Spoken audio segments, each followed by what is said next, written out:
Vamos a hacer hoy día lo que se refiere a hernia de núcleo pulposo. Hay una serie de inconvenientes por el problema que tengo de salud con la fractura.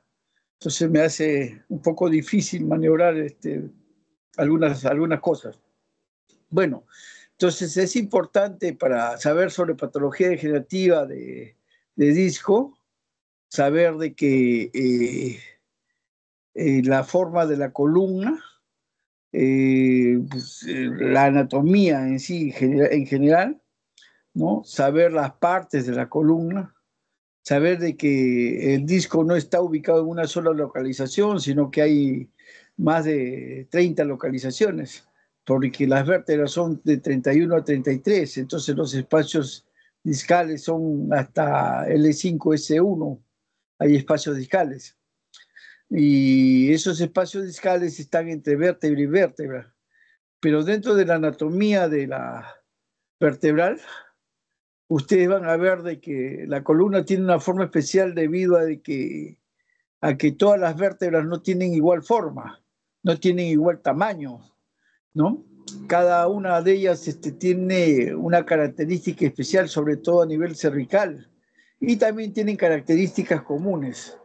Dentro de las características comunes son, por ejemplo, que todas tienen cuerpo vertebral, todas tienen láminas, ¿no? No todas tienen espina, porque, por ejemplo, la primera vértebra cervical tiene arcos vertebrales anterior y posterior, y después el resto todos tienen espinas hasta la vértebra sacra.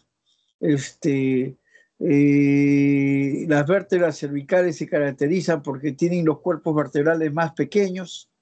Esos cuerpos vertebrales más pequeños hacen de que tenga una forma con una ondulación o si se quiere hacia adelante, una forma lordótica en la parte cervical y en la parte dorsal debido a que crecen y crecen también de una forma casi regular junto con los discos, van a hacer de que tenga una forma sifótica, ¿no? Que tiene su curvatura normal y va a hacer de que el hombre pueda estar en bipedestación junto con la curvatura lordótica también a nivel lumbar.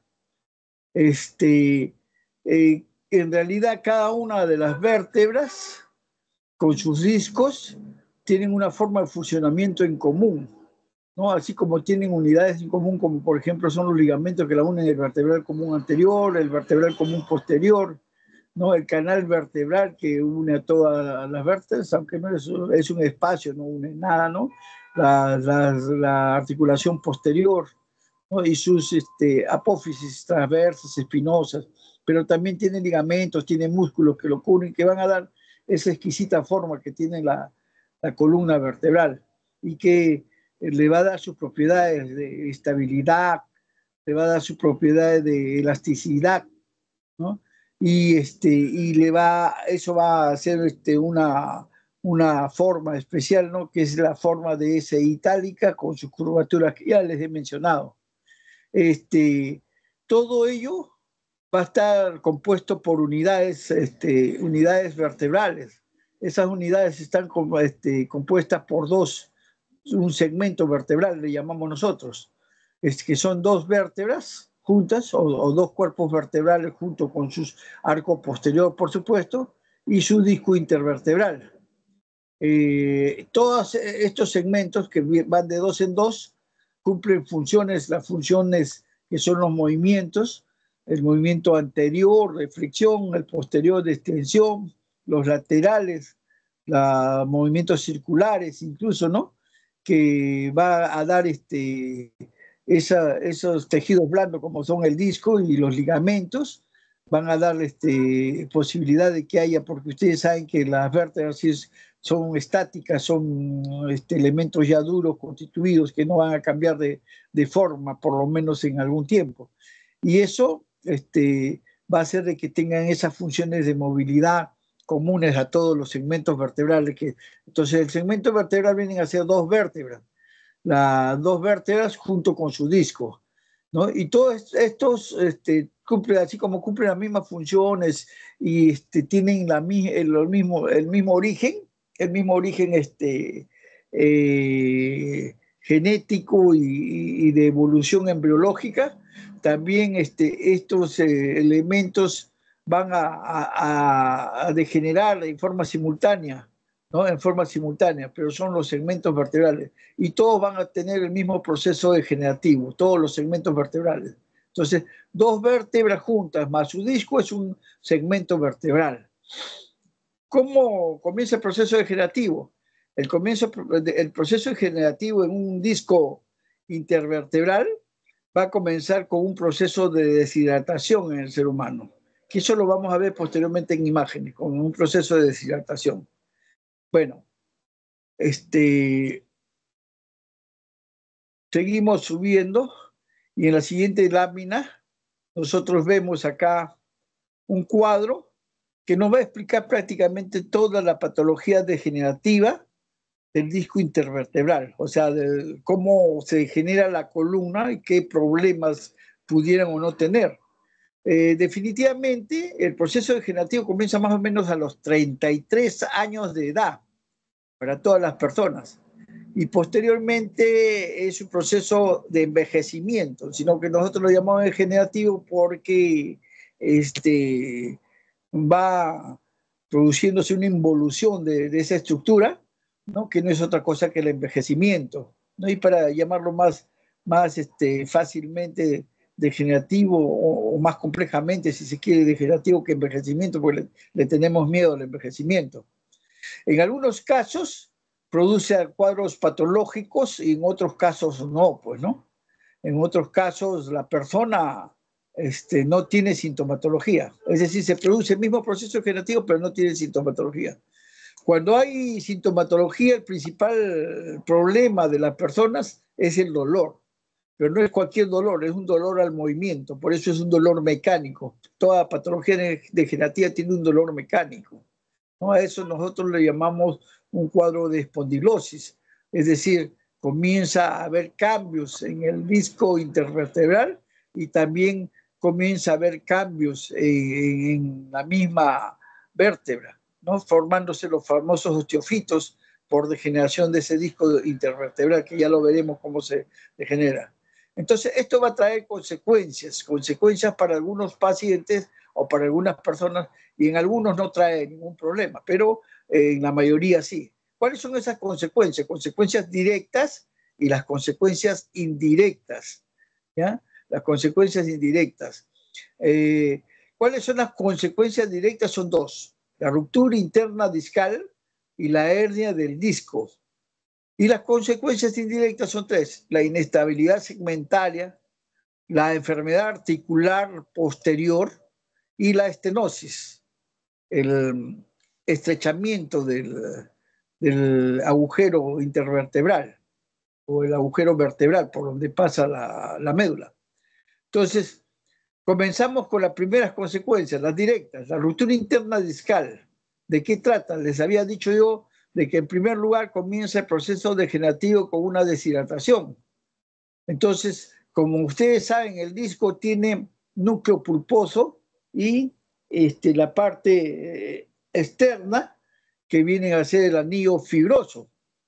Ese anillo fibroso está constituido por múltiples fibras circulares, todas ellas, unas sobre otras, ¿no? Unas que envuelven a otras, donde las que toleran más la fuerza son las fisuras internas, las que están, las más radiales, las que están hacia el centro, ¿no? Y esas, lo primero que comienza a pasar en ellas es una solución de continuidad, que son fisuras radiales. Al haber fisuras radiales, estas fibras tienen inervación dolorosa y va a dar un dolor en la localización del disco afectado, o también, como saben, no, las fibras nerviosas no solamente están en una localización, sino van a otras localizaciones, un dolor referido. Cuando hay dolor, ¿no? A nivel del disco, es decir, ustedes, por ejemplo, comienzan y le dicen al paciente, el paciente viene y le dice que tiene un dolor, le quema, le duele la región lumbar, sin otra sintomatología, y ustedes al examinarle le hacen que se comprima esa y que aumente la presión hacia atrás de ese disco, ¿no? Es decir, flexionan al paciente y le va a reproducir el dolor. Una vez que ustedes hicieron el examen físico, ustedes están sospechando de que este paciente tiene una enfermedad interna discal. Hay una ruptura de ese anillo fibroso. Entonces, ¿qué cosas hacen ustedes? Tienen que hacer el diagnóstico o confirmar el diagnóstico con un examen auxiliar. ¿Sí? ¿Cuál es el examen? Exámenes de imágenes, que puede ser una resonancia magnética nuclear y lo confirman con una discografía. En la resonancia magnética nuclear, ¿qué van a ver? Degeneración discal. ¿Cómo ven la degeneración discal? Deshidratación. Entonces, tienen que saber cómo se ve la deshidratación en las imágenes. Y luego, ¿cómo confirman con la discografía? La discografía, ¿en qué consiste? En que ustedes ingresan una sustancia colorante en el disco que ustedes creen que está afectado, sin necesidad de hacerle, por supuesto, el examen, con un equipo de rayos X dinámico, y al introducirle la sustancia de contraste en esa localización, van a aumentar la presión dentro del disco y por lo tanto le van a reproducir el dolor. Y a eso se le llama dolor concordante. Tienen que, por supuesto, si tiene problema el paciente, tiene dolor, usted tiene que tratarlo. Inicialmente le van a dar, como hay un proceso inflamatorio por degeneración, antiinflamatorios no esteroideos con analgésicos, y si no, ustedes lo que tienen que hacer es coagular, o sea, buscar que cerrar esas fisuras radiales mediante una coagulación interna, ¿no? Y si no pasa el dolor mediante esa actividad quirúrgica mínima, ustedes van a realizar la artrodesis, es decir, inmovilizar ese segmento vertebral afectado. Y eso es la ruptura interna discal. Si han comprendido eso, van a entender el resto, no se preocupen. Esta es la lámina principal que quiero que ustedes tengan en cuenta. Como ya el disco que ustedes saben que tiene en el centro de un núcleo pulposo y en la periferia tiene un anillo fibroso, se ha producido la ruptura interna discal, ya se abrió no solamente la parte interna, sino se ha ido expandiendo, rompiendo las demás fibras del anillo fibroso. Entonces, al abrirse las demás fibras, se va a salir el núcleo pulposo, se va a salir, o va a buscar que salirse por lo menos, y va a haber una protrusión de las últimas fibras del anillo fibroso, de la fibra más externa, y eso se llama hernia discal. Se puede manifestar con una protrusión discal o una hernia discal destruida, que se sale todo el disco hacia el canal vertebral.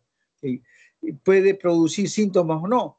En este caso, esto ya hemos dicho, es una expulsión del núcleo pulposo y esto puede producir síntomas o no. Por ejemplo, lo más frecuente se produce a nivel de raíces inferiores, de la raíz lumbar y sacra, sobre todo en L4, L5, L5, S1. Ahí más o menos ese nivel está 90-95% de hernias de núcleo pulposo. Pero también se puede producir a nivel discal cervical, ¿no? Entonces, los síntomas son distintos. Ustedes saben que repasando la anatomía, ven de que la médula llega solamente hasta L1, L2, ¿no? Entonces, el resto vienen a ser raíces, cosa que cuando sale la hernia de núcleo pulposo a nivel lumbar, sacro, ¿qué cosa va a aplastar? ¿O qué va a comprimir si es que comprime? Las raíces. Entonces produce dolor radicular, que lo está señalando el puntero acá, ¿no? Pero si está a nivel por encima de L1, L2, sobre todo a nivel cervical, no solamente va a comprimir las raíces, o sea, dolor radicular, sino también puede comprimir la médula misma, que produce una mielopatía, por lo tanto, ¿no? Eso, dependiendo de la sintomatología, ustedes hacen su diagnóstico clínico, ¿no? Una vez hecho el diagnóstico clínico, si hay mielopatía, por supuesto pueden haber problemas motores, problemas sensitivos, sensoriales, ¿no? Si hay solamente dolor radicular, los signos radiculares que usted ya conoce, ya le han enseñado en su semiología. Entonces, una vez que ustedes ya identificaron que hay sintomatología radicular para la región lumbar y sacra, o hay signos de mielopatía y dolor radicular para los niveles superiores, ustedes agarran y dicen, lo más frecuente es una hernia. ¿Cómo lo confirmo? Una resonancia magnética nuclear. Y voy a ver ahí ese disco enfermo más una expansión focal, o sea, se ha salido el disco. Lo que llaman protrusión discal y llaman hernia de núcleo pulposo con extrusión. Igual, no todos los casos de hernia discal son quirúrgicos, por si acaso, porque a veces dicen hernia de columna quirúrgica, eso no es cierto. ¿Ya? 80% de los casos tienen tratamiento conservador, 20% de los casos son quirúrgicos. Entonces, ¿cuál es el tratamiento conservador? O sea, el principal, antiinflamatorios no esteroideos, ¿no? Y analgésicos. Algunas veces relajantes musculares porque te afectan los músculos, se contraen ellos y dan relajantes musculares. Un periodo de 7 a 10 días. Luego de esos 7 a 10 días se les da hasta 3 semanas sintomáticos, es decir, analgésicos solamente. Si el dolor baja más allá del 50%, el tratamiento queda en tratamiento conservador. Si el dolor es más allá del 50% y es un dolor intenso que le imposibilita la vida o que de repente está asociado a problemas mecánicos como déficit motor del miembro inferior, etcétera, entonces ese caso es quirúrgico. ¿Ya? Ese caso es quirúrgico. Pero mientras tanto, el 80% de casos de hernia de núcleo pulposo lumbares no son quirúrgicos, ¿no? Se le da solamente el tratamiento conservador más medicina física y rehabilitación. Y cuando ya es quirúrgico, ese 20% se le hace disectomía, se le saca ese disco extruido enfermo en un porcentaje determinado. Y esas son las consecuencias directas. Pasamos a las consecuencias indirectas. Lógicamente, cuando se enferma el segmento vertebral, hemos dicho que está compuesto no solamente por, por el disco intervertebral, sino además tiene las dos vértebras, los dos cuerpos vertebrales, tiene todos los ligamentos y la estructura posterior que está en el arco posterior, ¿no? Y se enferma el resto también. Entonces, ¿qué es lo que pasa? Una siguiente etapa va a haber la inestabilidad segmentaria, ¿no? Es decir, debido a que se hiperlaxa los ligamentos, una vértebra se puede desplazar sobre otra, ¿no? Lo cual nosotros llamamos listesis de tipo degenerativo, que cuando está en primer grado no hay ningún problema, porque no es quirúrgico, ¿no? Y es en una buena parte de casos, pero cuando es mayor del primer grado ya hay inestabilidad, entonces se hace quirúrgico. Entonces, inestabilidad segmentaria es cuando se moviliza una vértebra sobre otra fácilmente y eso provoca el dolor. Entonces, ¿qué van a encontrar ahí desde el punto de vista clínico? Deformación e hipermovilidad, ¿no? No solamente va a haber dolor local, dolor referido, ¿no? También va a haber dolor radicular, porque al movilizarse, el, el anillo por donde pasa la raíz nerviosa, ¿no? Se va a comprimir porque se desplaza una vértebra sobre otra, eso se va a achicar. Entonces va a comprimir la raíz y por lo tanto va a producir dolor radicular. ¿Se dan cuenta cómo va cambiando la sintomatología? Eso es porque hay inestabilidad segmentaria. Una vez que nosotros estamos sospechando de esta inestabilidad segmentaria, buscamos que hacer el diagnóstico. En este caso, el diagnóstico es mucho más fácil que en los anteriores, porque no necesita exámenes costosos. Con una simple radiografía dinámica, si tenemos la suficiente agudeza clínica, con una radiografía dinámica vamos a encontrar la famosa listesis de desplazamiento de un disco sobre otro. Pero el problema es de que no solamente se produce en un segmento la degeneración, sino en varios segmentos. Entonces puede haber cifosis, puede haber escoliosis, que ya nos está hablando de inestabilidad de los segmentos vertebrales. El tratamiento inicial también es antiinflamatorio no esteroideo, medicina física y rehabilitación. Y cuando ya las molestias son muchas, la deformación crea problemas funcionales y el dolor es demasiado, se puede estabilizar la columna mediante artrodesis. Y terminamos con la inestabilidad segmentaria.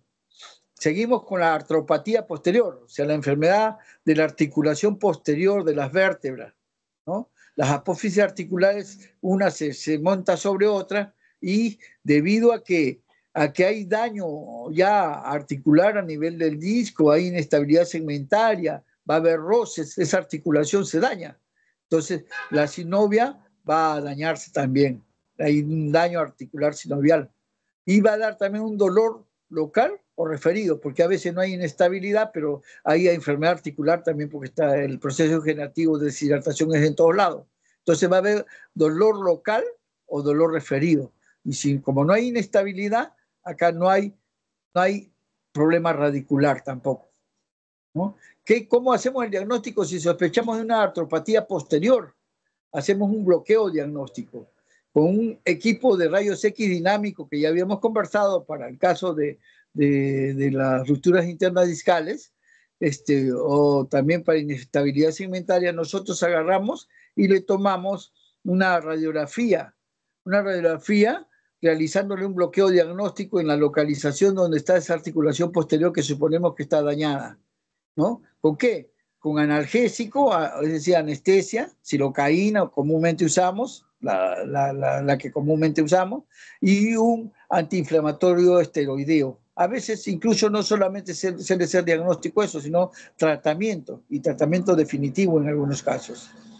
El otro problema después de haber hecho el diagnóstico es dar el tratamiento. El tratamiento siempre va a ser inicialmente conservador, antiinflamatorio no esteroideo, medicina física y rehabilitación, y si es que no pasa el dolor, nosotros tenemos que hacerle y buscar que lesionar ese nervio para quitar el dolor, una neurotomía. Continúa el proceso degenerativo y como las articulaciones se han hipertrofiado, se han hiperlaxado, entonces comienza a meterse el núcleo pulposo hacia el canal vertebral, se mete la articulación posterior, los ligamentos hacia el canal vertebral, va a crear ¿qué cosa? Va a achicar el canal y va a formar una estenosis, ¿no? Esa hernia de núcleo pulposo puede ser con osteofitos, ¿no? Que hemos visto, que se produce por eso. Hay hipertrofia articular, va a ocasionar esta estenosis. A nivel lumbar, el síntoma principal es que hay una claudicación en la deambulación, es decir, el individuo camina un cierto trecho y posteriormente se para, se cansa y esos trechos con el transcurso del tiempo se van haciendo más cortos esos espacios de caminata. Entonces, sospechamos de una estenosis, ¿no? Y en el caso ese es en los casos lumbar o sacro, pero en el caso que haya problemas a nivel cervical, tenemos que ver que puede haber mielopatía y dolor radicular también. Cuando sospechamos de estenosis de canal vertebral, nosotros tenemos que hacer diagnóstico con una resonancia magnética nuclear que da el menor diámetro del canal vertebral. También se puede hacer, por supuesto, una tomografía, una radiografía, e indirectamente podemos estar haciendo este diagnóstico. El tratamiento inicial, muchas personas tienen un canal estrecho vertebral y no van a tener mayor problema. Entonces, solamente si hay un hallazgo, se le observa con el tiempo. De lo contrario, si tienen molestia, se le puede dar tratamiento conservado con antiinflamatorio no esteroideo, medicina física y rehabilitación, y dependiendo de la causa también, ¿no? Supongamos de que sea una hernia de núcleo pulposo la que está provocando ese canal estrecho, una disectomía. Si hay osteofitos, si el cuerpo vertebral está más crecido hacia el canal, hacemos una corpectomía y un reemplazo corporal de la vértebra, ¿no? Si es la parte posterior la que está estrechando el canal, ¿no? Con la articulación posterior, la lámina se ha engrosado, el ligamento amarillo está mucho más grueso, ¿no? Hipertrofiado, entonces se hace una laminoplastia. Y ese es todo lo que corresponde a la patología degenerativa del disco o de la columna vertebral. ¿Si han comprendido eso? ¿Alguna pregunta? ¿Alguna pregunta? Porque el resto todo es repaso nomás, señalar algunos aspectos y listo. ¿Me están escuchando? Sí, doctor, sí se le escucha. No hay ninguna duda, creo. Ya. Voy a pasar lista al final, ya, porque me ha Me han pedido que el doctor Medina que pase lista, ¿ya? Bueno, entonces vamos repasando ya. ¿De qué trata enfermedades degenerativas? Dolor mecánico es lo que produce. Ya esto lo hemos dicho. Entonces, si es dolor mecánico, cuando actividad va a empezar a doler, con reposo mejora, ¿no? El dolor puede ser del hueso, de la articulación, del músculo, etcétera. Una serie de enfermedades, ¿no?, que causan dolor de tipo mecánico.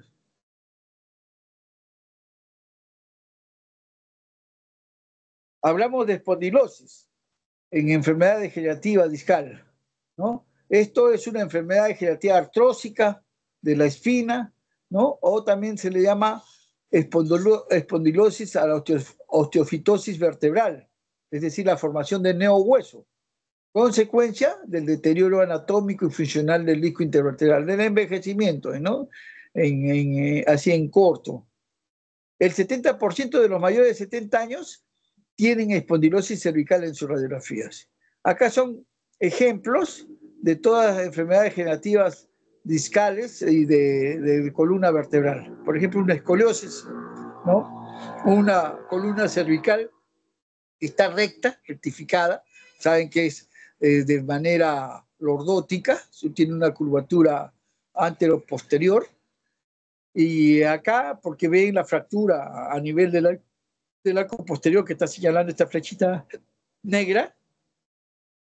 Acá, porque ven los osteofitos, estos son los osteofitos que felizmente que son anteriores, pero también puede producir molestia. Acá ven la estrechez de un disco, por ejemplo, en una radiografía, ¿no?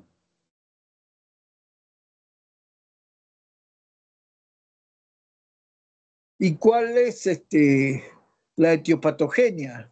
Miren, ve, las etapas son tres.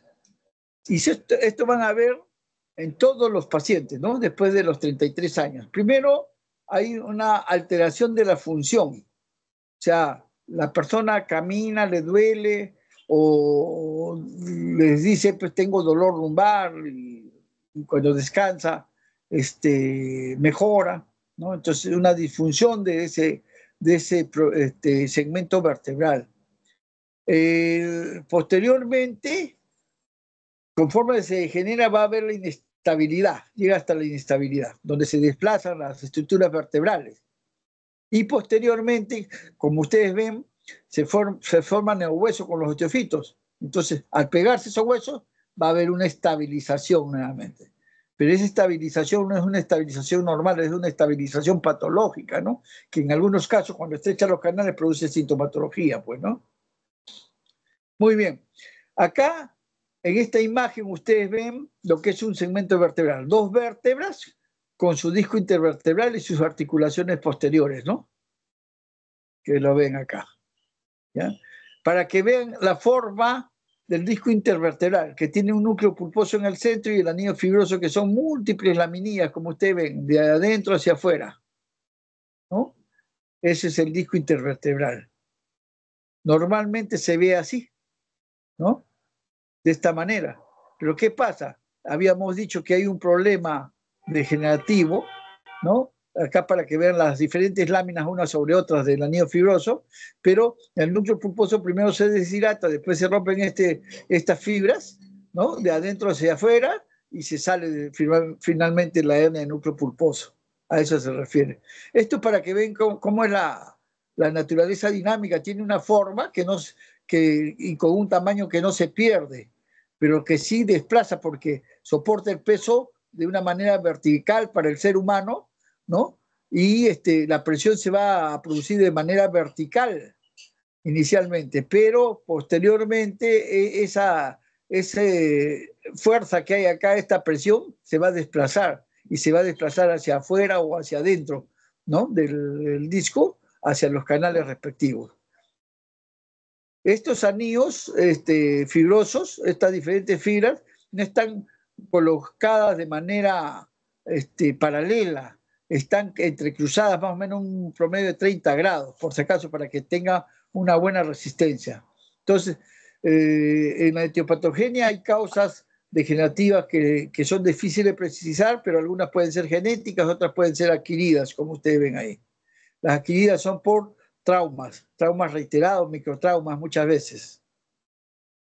Acá está la fisiopatología, lo que les había manifestado ya de inicio. A partir de los 30 años de edad se inicia la deshidratación y altera su función, ¿no? Además tenemos que considerar los fenómenos celulares que hemos venido conociendo últimamente, dentro de ellos la apoptosis celular, ¿no? Donde hay una muerte celular programada, disminuye el número de condrocitos dentro de la articulación y también, por lo tanto, va a disminuir la síntesis de proteoglucanos. El anillo fibroso va a asumir funciones del núcleo pulposo y resiste el peso. Como dije, se desplaza la presión. Se va a romper, por lo tanto, permitiendo la salida de los restos del núcleo pulposo. A eso se le llama hernia blanda.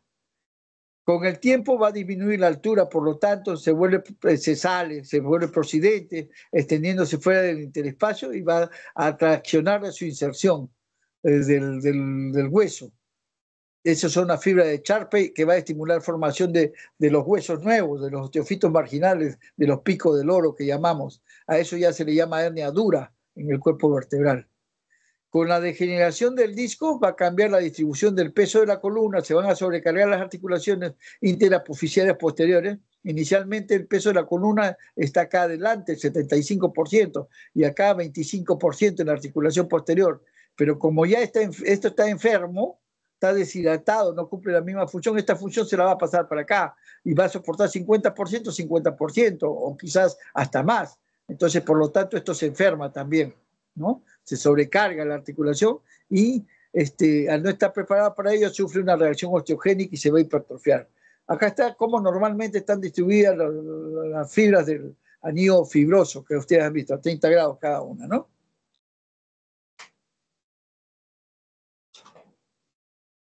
Acá lo que ya le había explicado en la primera lámina, las consecuencias directas e indirectas, vamos a hablar de cada una de ellas así brevemente.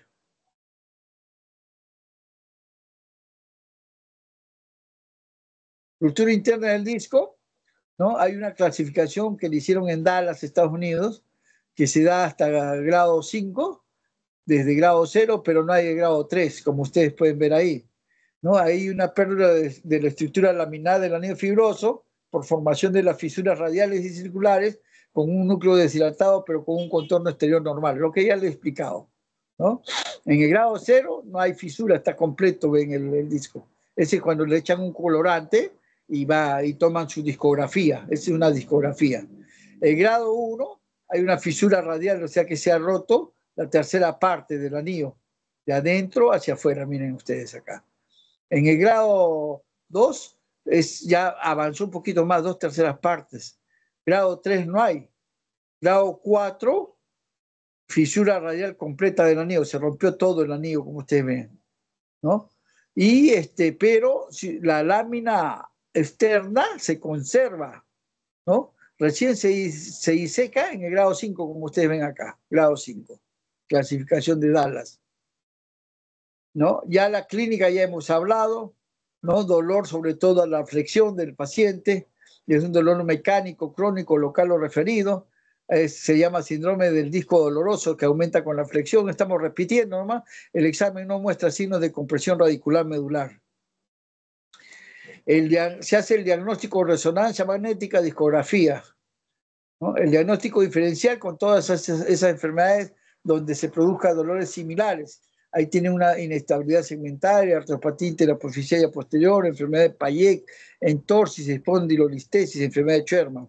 Son diagnósticos diferenciales, no es de la enfermedad misma, ¿no?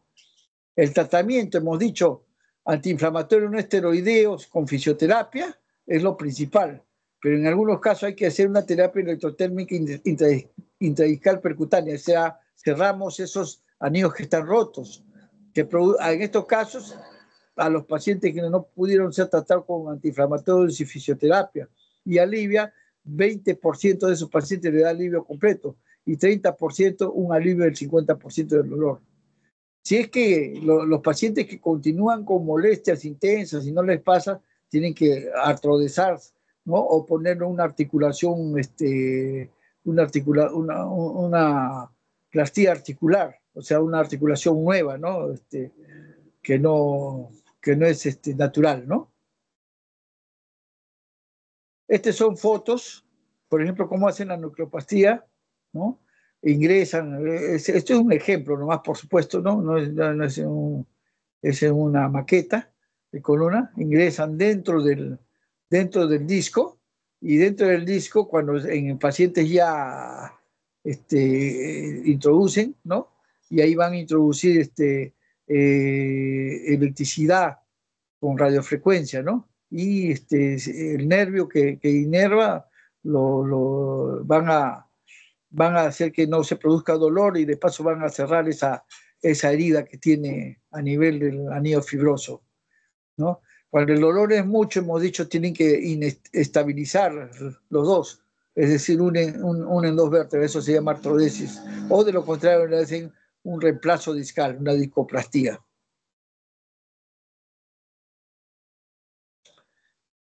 La otra consecuencia directa y que fue la razón de la clase es la hernia de núcleo pulposo, que no es otra cosa que salida del disco, ¿no? Del núcleo pulposo específicamente, y que comprime la raíz y produce a veces la sintomatología. Pero no solamente puede salir hacia esta localización, por si acaso, ya vamos a ver las demás localizaciones, ¿ya? Esa es la hernia de núcleo pulposo. Entonces, hay protrusión del material central, se va hacia atrás como ustedes ven, es una resonancia, este es el núcleo pulposo, se ha roto todo el anillo fibroso y se protruye primero, ¿no? Y comprime hacia atrás, ¿no? Y entonces si sale por acá un nervio lo puede comprimir, ¿no? A eso se llama protrusión. Y debido a la fisura del anillo. El anillo, cuando se rompe completamente, provoca la salida de la hernia del núcleo pulposo ya destruida, ¿no? El anillo permanece intacto, pero se estira dando lugar a una protrusión del disco, repitiendo nomás todo lo que hemos hablado. En el caso de la hernia del núcleo pulposo lumbar, que son 90-95% de los casos de hernia, ¿no? Tenemos que ver que esto comienza a estudiarse a raíz de la descripción anatómica de Vesalio de la columna vertebral en el año 1555, ¿no? Y tenemos que ver que siempre ha sido la causa más frecuente de dolor lumbar y ciático entre pacientes que tienen de 20 a 60 años. Y sobre todo esto se dio a principios del siglo, cuando se mejoró la edad, la calidad de vida de los seres humanos, y se pudo tener personas ya que lleguen o sobrepasen esta edad, y se vio de que de 20 a 60 años, es decir, en edad económicamente activa, se presentaba este problema de hernia de núcleo pulposo. Al comienzo del siglo, del siglo pasado, se le denominaba tumores condroides en la descripción anatomopatológica. Tenemos que ver que en el año 1770 ya se veía desde el punto de vista clínico la descripción clínica de la asiática que le dice este señor, Domenico Cotuño, ¿no? Y posteriormente, en el siglo antepasado, en 1870, la Segue hizo una relación entre ciática y dolor lumbar. Cuando ya se comenzó a hacer la descripción anatómica, este señor Mister y este señor Black agarran y establecen el cuadro anatómico y clínico, ¿no? A raíz de la descripción de estos tumores condroides. Nuevamente acá para que ustedes vean, ¿no? Un segmento vertebral con dos discos, un segmento vertebral tiene dos vértebras y un disco, el disco con las características que habíamos dicho ya, en el disco el núcleo pulposo que es gelatinoso, consistencia gelatinosa, y el anillo fibroso por fuera, ¿no? Que lo sostiene. Para la hernia del núcleo pulposo hay factores patogénicos. Los involutivos que hemos mencionado, los degenerativos, los mecánicos, los microtraumas, los genéticos, hay personas, hay familias enteras que tienen estos problemas degenerativos. Y, por supuesto, los factores inmunológicos, ¿no? Relacionados con algunas enfermedades de tipo reumatológico. La prevalencia en los países europeos solamente 1 a 3% de casos, ¿ya? Acá tienen la descripción clínica típica de una lumbociatalgia. Como ustedes ven, el dolor en la parte posterior va por el glúteo y por la parte posterior del muslo y se va hacia adelante posteriormente, ¿no? Y por la parte externa. La mayor prevalencia se da en pacientes de edad económicamente activa. Habíamos dicho 20 a 60 años, ¿no? 30 a 50 señalan en esta literatura. En las personas entre 25 y 55 años, el 95% de las hernias de núcleo pulposo va a ocurrir en los niveles L4, L5 y L5S1. Y L5S1. Ahí tiene la patogenia, ¿no?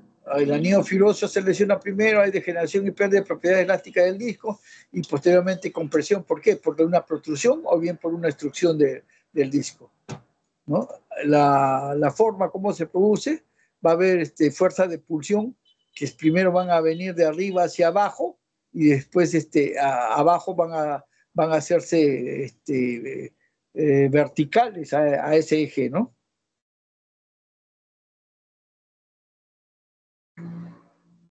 Estos son los tipos de hernia de núcleo pulposo que le habíamos dicho. La parte roja viene a ser el núcleo pulposo, ¿no? Es medial cuando sale hacia la parte media del canal, como ustedes ven acá. Es posterolateral cuando está al costado de la parte media, ¿no?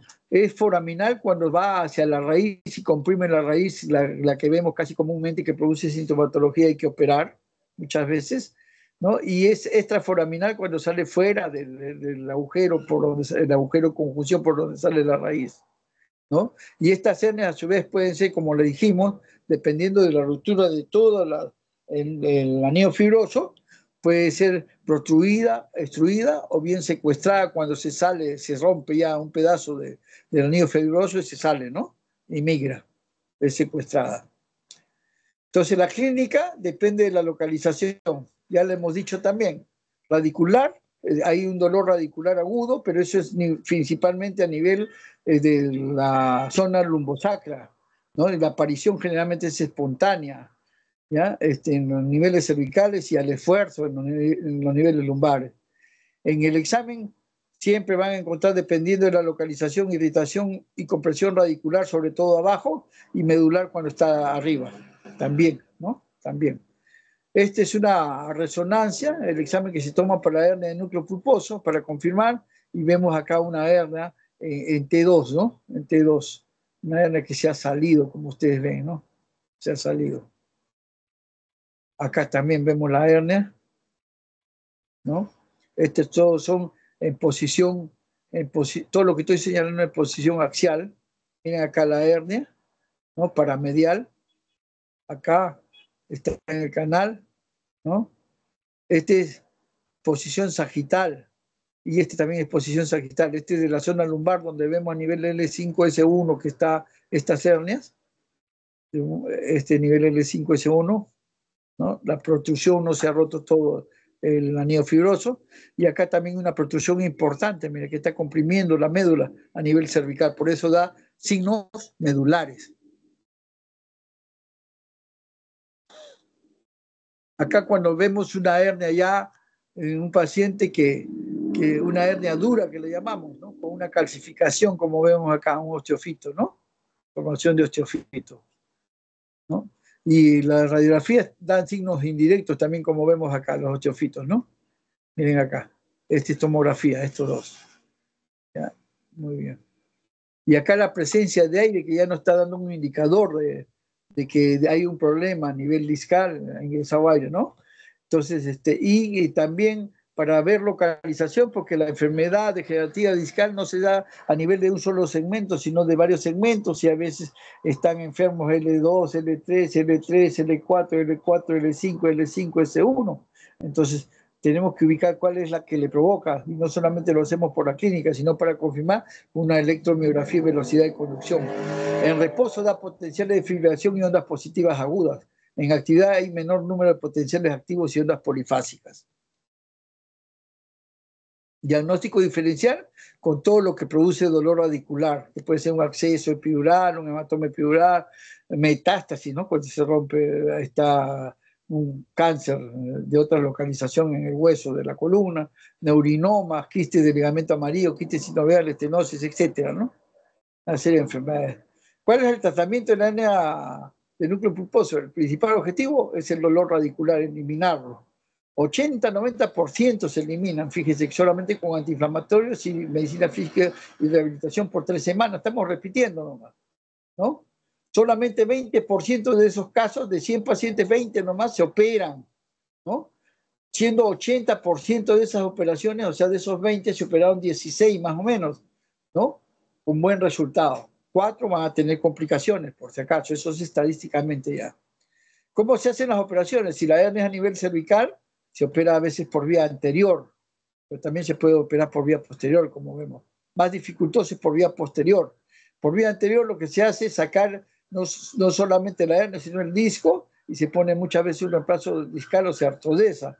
Y por vía posterior, sí es un poco más difícil, como ven a ustedes acá en el microscopio, ¿no? Acá está la médula y acá están sacando la hernia por un costadito con mucho cuidado, porque si lesionan la médula, lesionan definitivamente la movilidad y la sensibilidad debajo de ese nivel.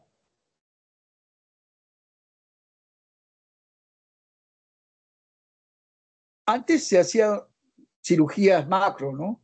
Acá tienen ustedes la hernia y se hacía la minectomía, ¿no? A ambos lados para sacar esta herniecita. Ahora, lógicamente, con la cirugía mínimamente invasiva ya se utiliza microscopio y los abordajes han disminuido de tamaño y también se está utilizando endoscopio en la actualidad, por si acaso.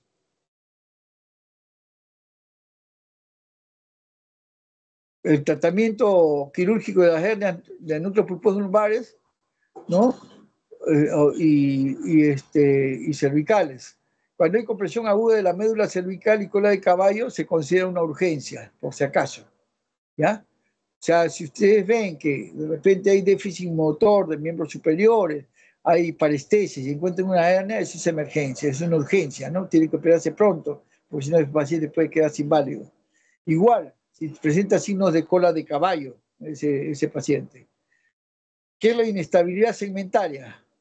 La inestabilidad segmentaria es otro problema degenerativo que ya le habíamos hablado, donde hay un desplazamiento de una vértebra sobre otra, como vemos acá, una vértebra que está montada sobre otra y hace como una especie de un escalón, ¿no? Y comprime la médula en algunos casos, o cuando hay una escoliosis, una deformidad, ¿no? Hay una presencia de deformaciones en inestabilidad entre dos o más vértebras que están contiguas en cualquiera de los ejes cartesianos. En la columna lumbar, la prevalencia en la población anciana, en los mayores de 79 años, es 20%. O sea, 20% de ancianos, 20 de cada 100, van a tener problemas de inestabilidad segmentaria. Puede ser rotacional o en los desplazamientos sagitales, angulares o traslacionales. O sea, para cualquier lugar del eje. ¿Cuál es la clínica? Dolor mecánico crónico, local o referido, que ya habíamos dicho, y a veces desplazamiento comprime la raíz o la médula y provoca síntomas de compresión. Estamos repitiendo nomás. El diagnóstico, radiografías dinámicas que habíamos dicho, ¿no? Donde vemos la falta de alineación de la columna y los desplazamientos, ¿no? La resonancia magnética en caso de haber compresión. El tratamiento, también ya lo saben ustedes, medicina física y rehabilitación más antiinflamatoria de manera inicial y cirugía con artrodesis y fijación si es que no pasan las molestias, si no pasaran las molestias, ¿ya?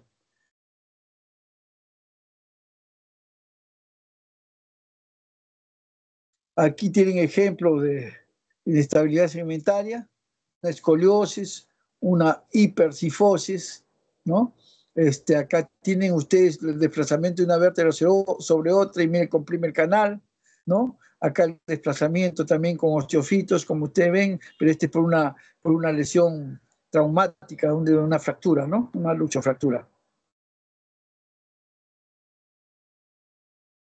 En esos casos, cuando hay inestabilidad, siempre tiene que ser el paciente estabilizado, ¿no? Volver a su lugar las vértebras en lo posible y estabilizarlo, ¿no? En este caso es una estabilización posterior. Cuando se enferma la articulación posterior, hay daño en esas articulaciones, se le llama comúnmente el síndrome facetario famoso. El dolor está ocasionado por el daño de la estructura articular sinovial normal, consecuencia de la sobrecarga producida por la degeneración discal. La prevalencia es 15% en lumbalgia crónica y el 26% en caso de cervicalgia crónica. La clínica es dolor mecánico crónico Local o referido que aumenta en extensión, no signo de compresión al examen. El diagnóstico, bloqueos articulares. Ya eso lo hemos señalado en la primera lámina. El tratamiento, terapia física y analgésico, y si no, se le hace la neurotomía percutánea, que le hemos visto incluso en una lámina, donde se ingresa un transductor, ¿no? Y se le ingresa radiofrecuencia, pero en este caso es por la parte posterior, ¿ya? Acá vemos entonces el síndrome fasciculatario principal, el tratamiento es conservador.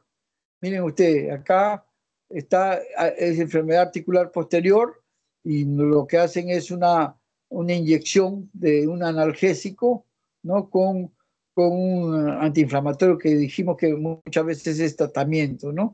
Y acá están los ejercicios físicos y el tratamiento conservador con medicamentos analgésicos y relajantes musculares.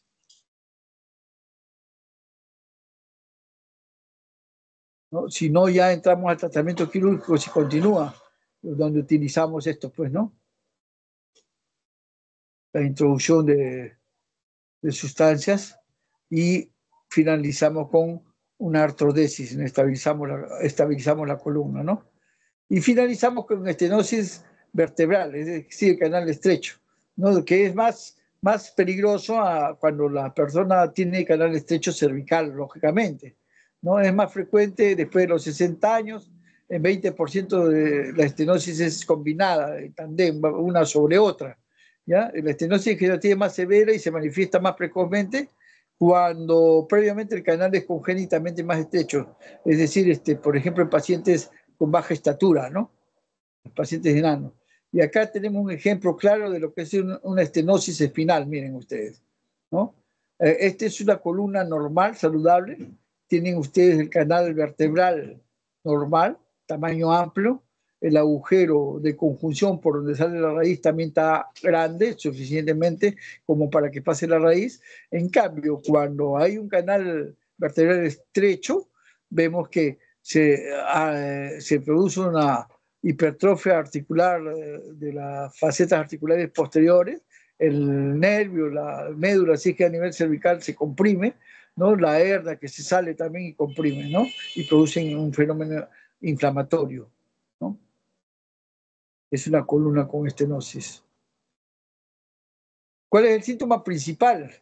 Como más se da a nivel lumbar, es la claudicación neurogénica. ¿Qué consiste en la claudicación neurogénica? La deambulación que le habíamos dicho, ¿no? Donde poco a poco va perdiendo trechos, ¿no? Camina en un espacio de 200 metros hace 5 meses, hace 4 meses camina un espacio de 150 y se cansa y tiene dolores, se cansa un rato y nuevamente vuelve a caminar sus 150 metros y así, ¿no? Va bajando el trecho, el espacio de 150 a 100 y así sucesivamente, ¿no? Entonces, con eso tienen una sospecha clínica y le piden pues la imagen. En el estudio de imagen van a ver ustedes el canal estrecho como en este caso, ¿no? Por ejemplo, ustedes ven, ¿no? Acá hay una hernia de núcleo pulposo que se va hacia atrás y está comprimiendo un poco el canal, pero acá vemos una hipertrofia incluso de esta articulación posterior y va a haber un nivel, ¿no? Un nivel que se estrecha ahí, o acá, ¿no? Vemos ya en una gráfica de...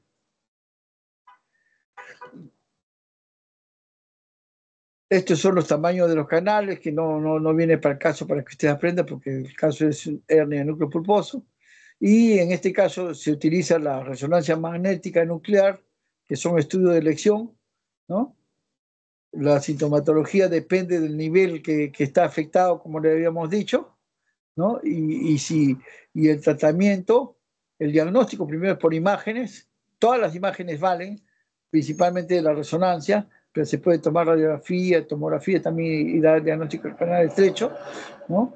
Hay una relación de Paulo que permite conocer el diámetro del canal y cuánto hay de congénito en la estenosis degenerativa, ¿no? Es esta relación lo hicieron esos pacientes que tenían canal estrecho congénito por talla baja.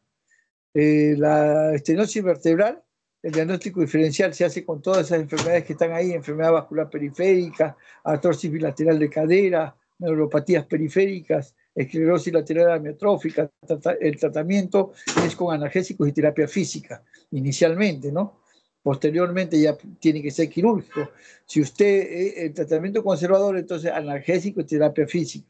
Cuando es quirúrgico, es cuando el paciente ya comienza a tener los síntomas floridos, como en el caso de que le habíamos conversado, la claudicación intermitente, ¿no? Del paciente, ¿no? Y en algunos casos se encuentra canal estrecho y el paciente está normal, no le vayan a hacer nada a ese paciente. Obsérvenlo, obsérvenlo, ¿ya? Porque ese paciente está normal, deambula normal, no tiene molestias, tranquilo nomás, ¿no? Y si tiene pequeña molestia, el tratamiento conservador inicial, pero el quirúrgico se hace cuando tiene sintomatología evidente. Y si está apretado el canal, entonces lo que se tiene que hacer es desapretar o descomprimir, ¿no? Por eso es técnicas descompresivas convencionales y actualmente se hacen las de mínima invasión. ¿Ya? Ese es el tratamiento. El objetivo de la cirugía se encaminará entonces a descomprimir las estructuras neurovasculares y respetar la estabilidad de la columna raquídea, ¿no? Para la elección del tratamiento deben tenerse en cuenta factores relacionados con el paciente, con las características de la estenosis y con la disponibilidad de la tecnología. Acá tienen un ejemplo de un tratamiento de canal estrecho, ¿no? Cuando se hace mínima invasión, se hace a veces con microscopio, con endoscopio, ¿no? Y cuando se hace lo que se busca es que descomprimir las zonas que están comprimidas, como ustedes ven acá, ¿no? Acá antes se hacía una laminectomía completa y se sacaba todo lo que estaba comprimiendo el canal.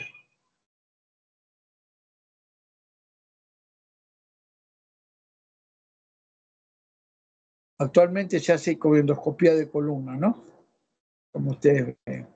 En realidad, los problemas degenerativos de columna, desde la hernia de núcleo pulposo, incluso los problemas que no son de columna a nivel lumbar, tienen manipulación múltiple, y no solamente por neurocirujano. Por si acaso, el neurocirujano es el último al cual llega, ¿ya? Van primero los pacientes a la farmacia, a los curiosos, ¿no? Pasan por psiquiatría, porque a veces no le encuentran los otros colegas, ¿no? Cirugía, va a fisioterapia, a traumatología, ¿no? Le dan diferentes tratamientos hasta que finalmente llega ¿cómo se llama? Al neurocirujano y a ver si se ha operado o no, y finalmente con rehabilitación todo quedan con algunas secuelas, la columna, en columna todavía no está todo dicho, ¿no? Y finaliza en litigación del paciente. ¿Alguna pregunta? ¿Alguna pregunta?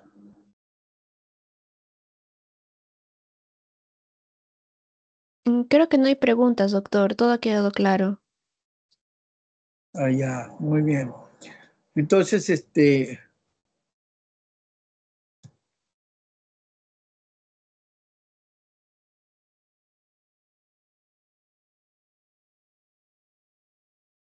todo ha quedado claro, ¿no?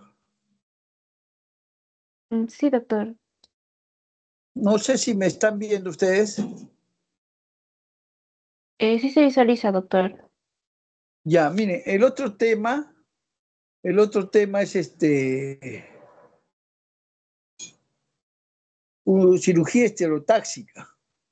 ¿Ya? Y acá tienen que ver de qué trata, ¿ya? Lo que tienen que saber que es un procedimiento en primer lugar, es parte del proceso de el paso de la cirugía, de la macrocirugía a la cirugía mínimamente invasiva, y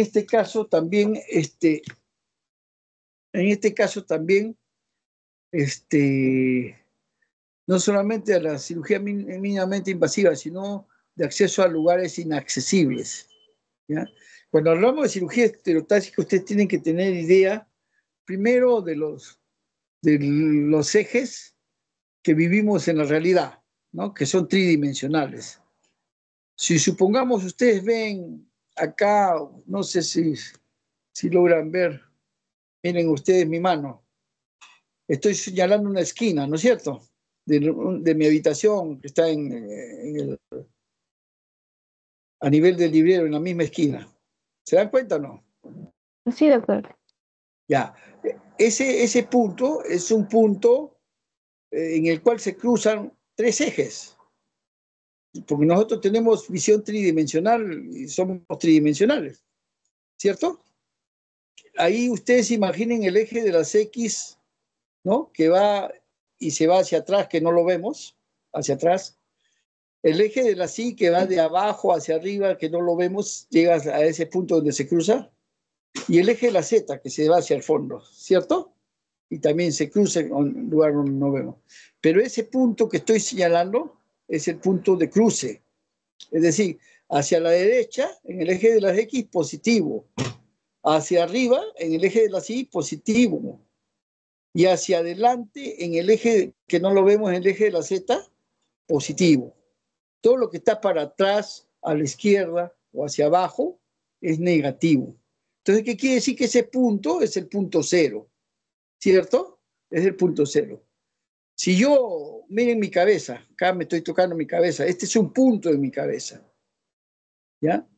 Y hago un orificio a través de ese punto o de cualquier otro punto que yo desee, hago un orificio y quiero llegar a mi cabeza con un palo, por decir así.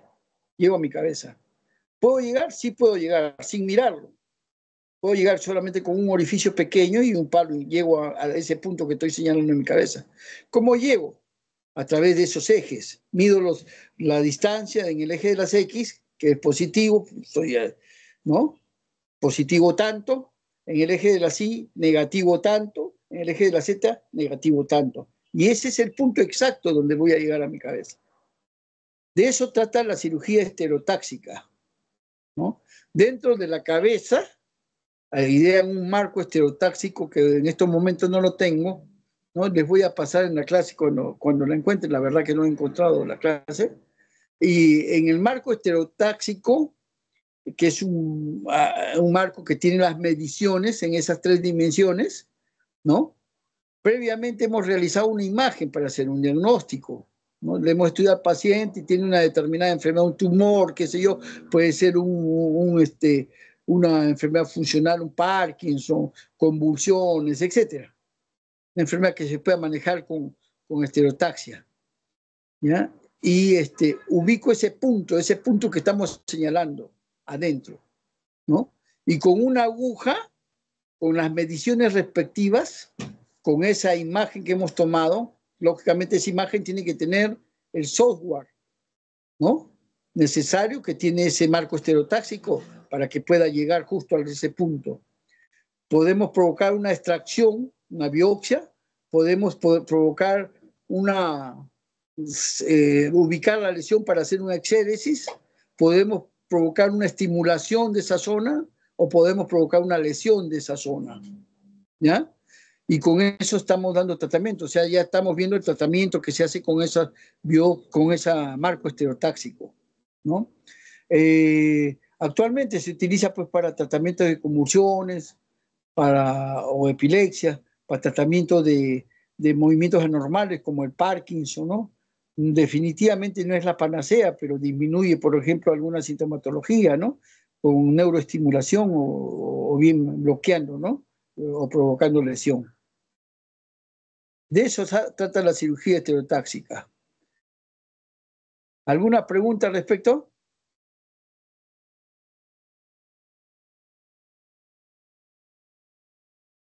Doctor, ¿Alguna una pregunta? consulta.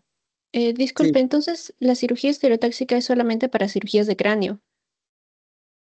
también se puede hacer para columna, pero no, yo nunca he visto de columna, de cráneo principalmente he visto yo, ¿ya? Tengo entendido que en columna, sobre todo cervical, se puede hacer, dice, pero no. En realidad la columna pues es más pequeña, ¿no? Para cráneo principalmente nosotros usamos, ¿no? No te podría decir, pues nunca he visto yo de columna. En cráneo sí, actualmente se viene haciendo, por si acaso, en el Hospital Mogrovejo se viene haciendo cirugía de, de Parkinson, ¿no? En cirugías funcionales. Sirve para, lo ideal inicialmente es para sacar biopsias, hacer una muestra de tejido, en el caso de tumores, por ejemplo, ¿no? De lugares profundos, inabordables. Cuando se hace la técnica se hace en un paciente que está despierto, por si acaso. Se puede hacer con un paciente con anestesia local. Lo que tenemos es que conocer la anatomía y saber de que no debemos pasar por donde hay vasos, ¿no? Porque si lesionamos el vaso le provocamos una tragedia. Tenemos que saber de que hay cirugías que no se pueden hacer ni diagnóstico ni tratamiento con estereotaxia. Por ejemplo, el caso de los aneurismas, las malformaciones vasculares, ¿no? Eso no se puede hacer. Pero sí se puede hacer de tumores, las biopsias, ubicar el tumor, las exéresis tumorales para ubicar el tumor y entrar exactamente en la localización del tumor. Se puede hacer biopsia de lugares lejanos, que son inabordables quirúrgicamente por la macrocirugía, incluso por la microcirugía con microscopio. Se puede hacer para cirugías funcionales, como el caso del Parkinson, ¿no? De la epilepsia, ¿no? ¿Alguna otra pregunta?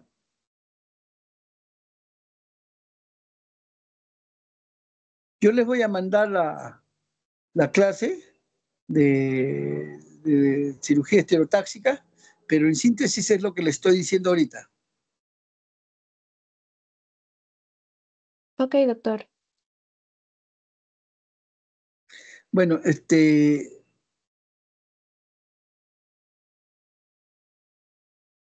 quiero ver quiénes están presentes, porque como les dije, el doctor Medina me pidió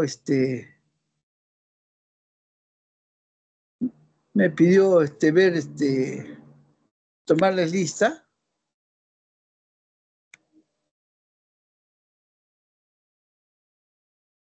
A ver. Entonces, Camila Milagros. Presente, doctor, buenos días. Bien. Brian Alexander. Presente, doctor, buenos días. Buenos días. Ebony Maciel. Presente, doctor, buenos días. Gisela Carolina.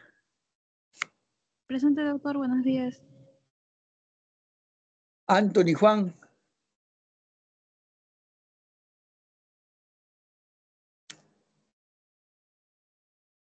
Y Kevin Nilton. Han faltado los dos, ¿no? Muy bien. ¿Nadie más de ustedes ahí? Doctor Moncada Aranda, yo falto, doctor. No, a ti no te tomo porque tú eres la delegada. Se supone que Ok, tienes que doctor. estar. Buenos días, Ya. doctor. Quispe Oreluz también falta. ¿Quién? Quispe Oreluz. Allá. Listo. Bien. Doctor, también falta Lira Paredes, por favor. ¿Cómo? Lira Paredes. Lira Paredes, doctor. Lira Sí. Paredes. Ya, muy bien. Acá lo estoy anotando. Doctor, buenos días. ¿Qué tal? Nolasco Bautista. Nolasco Bautista. Bien. ¿Alguien más?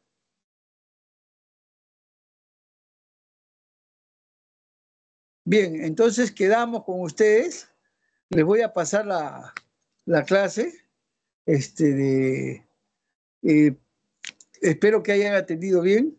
Lo más importante es lo que les he dicho acerca de estereotaxia, que es una técnica quirúrgica, y hemos hablado de enfermedad degenerativa discal, solamente era hablar de hernia de núcleo pulposo, espero que hayan entendido, y también les he hablado en forma detallada de las enfermedades infecciosas del sistema nervioso, sobre todo las que son quirúrgicas. Les agradezco que hayan estado escuchando, que hayan estado atentos y espero que les vaya bien. Pues un abrazo. Cuídense. Gracias, doctor. Gracias. Hasta luego. Hasta luego.